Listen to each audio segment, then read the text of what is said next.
brought a date today, so let's keep it cool. I'll try to keep it low key. So I'm looking for the love of my life. Anybody looking for the love of their life? Yeah? Anybody found the love of their life? Ooh, nice. I'm trying to get there. I met a woman who met the love of her life because she met a witch. And the witch told her to burn everything that her exes gave you. And she said, Olive, that's what you need to do. You need to get everything that your exes gave you, you need to burn it to the ground. And I was like, I don't think depression is flammable. My ex, he was a bit weird. He tried to get me to split the bill one day after dinner. And I was like, babe, a true feminist doesn't split the bill while there's this huge wage gap going on.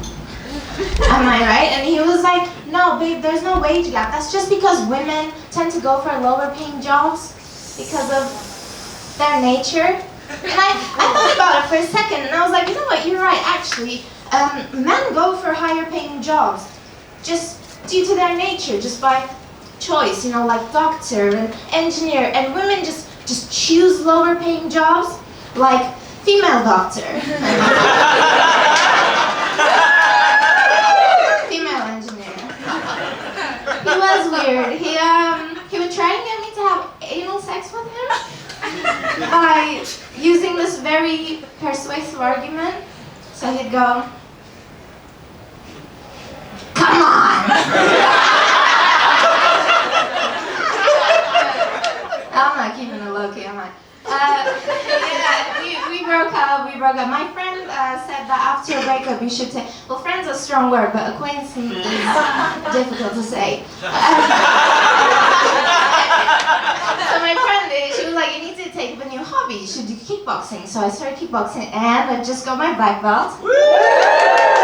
Thank you, which is pretty impressive, and also not true. I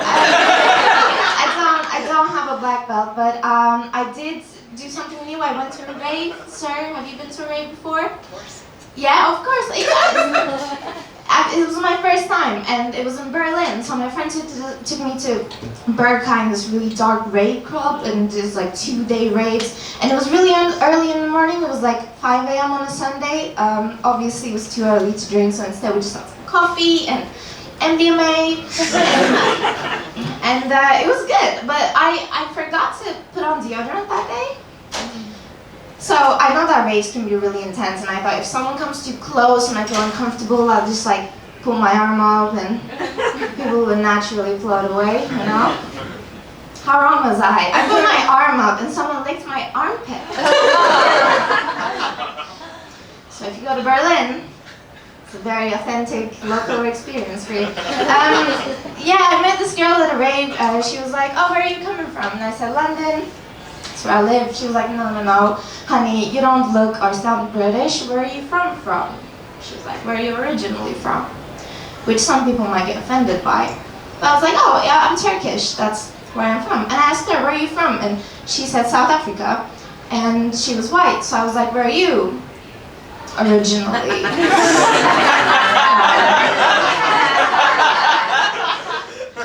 Yes, people go around, don't they, Paige?